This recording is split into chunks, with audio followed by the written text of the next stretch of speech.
Hello and welcome to your brief tropical outlook for the 23rd of July 2026. And this is all for the Northern Hemisphere. We got several areas to watch. First of all, Bertha kind of making landfall in Texas. It's supposedly up here, but a lot of our moisture is further down to the south. But one thing I really want to draw the eyes to is this giant storm, Fausto. This thing looks kind of insane on satellite, honestly. Especially if we look at the visible satellite. If we end up going to our clean infrared, it doesn't look quite as good. Which does show it's not actually quite a crazy storm. And it's still somehow a Category 1. I would expect this thing to strengthen now up to a Category 2 soon. And as with the track of this one, it is expected to move directly westward in the direction of Hawaii, and it would bring some gusty winds and some rain and some rough surf. That's about it. So nothing super significant that we're seeing with the impacts from it, but it's almost guaranteed impacts. Alright, so here is what that will look like as it heads in the direction of the Hawaiian Islands. As you can see, it has a really good core here, but as it moves to the west, it enters a lot of cool waters, gets some dry air.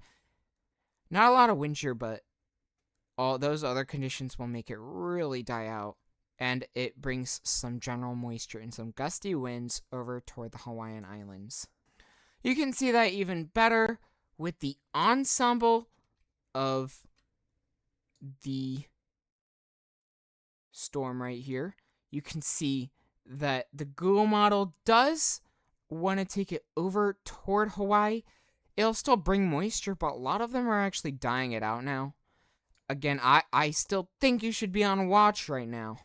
I'm not saying you're going to get a landfall, but this does still need to be watched, despite a downtrend in intensity. And also behind us in the Eastern Pacific, we have another area with high chance to develop. This one right now is expected to generally move northwestward and could be our first major of the season, so we'll have to watch that. Now, over in the Western Pacific, we also have a lot going on. We have this storm nearing landfall in northern Luzon, or just to the north. Actually, its core is somehow way up here. It's already looking solid on satellite imagery. It is expected to become a Category 1 typhoon, though wouldn't be surprised if it becomes a Category 2 or 3. And this one should make landfall somewhere around Shantou, China.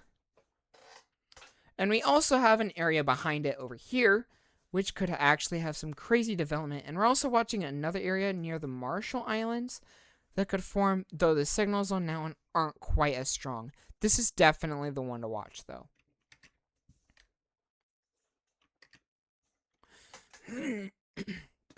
Now, let's put it into motion with our European AI model. You can see this one does bring it generally toward the west and makes a landfall in China.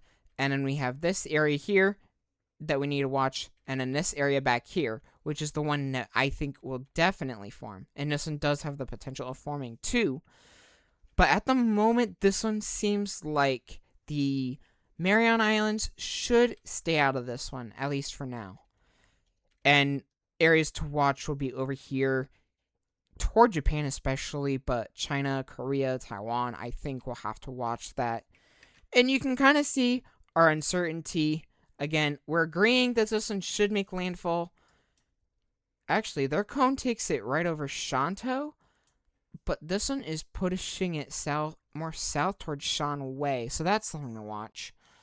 But this one, the Google Weather Lab model does bring this up to a Category 3. We'll see if that does end up happening, as I feel like the Google Weather Lab hasn't been nearly as good so far this year. But watching behind it, we're watching a very strong signal for something to develop, and a weak signal again for something to the west of that one. But the uncertainty is still pretty high. But one trend I do want to show is how all of them are at major status at this point. All of the ensembles. And then also a good portion of them bring the storm further west. So that is also something to watch. And this one could develop within the next 7 days. even up to the next 2 days, according to the NHC. And again, that's all I have for you today. I would say the biggest threats are right now the tropical storm over here in the Western Pacific, and we also have this long-range storm and Fausto over here to Hawaii. All right, that is all.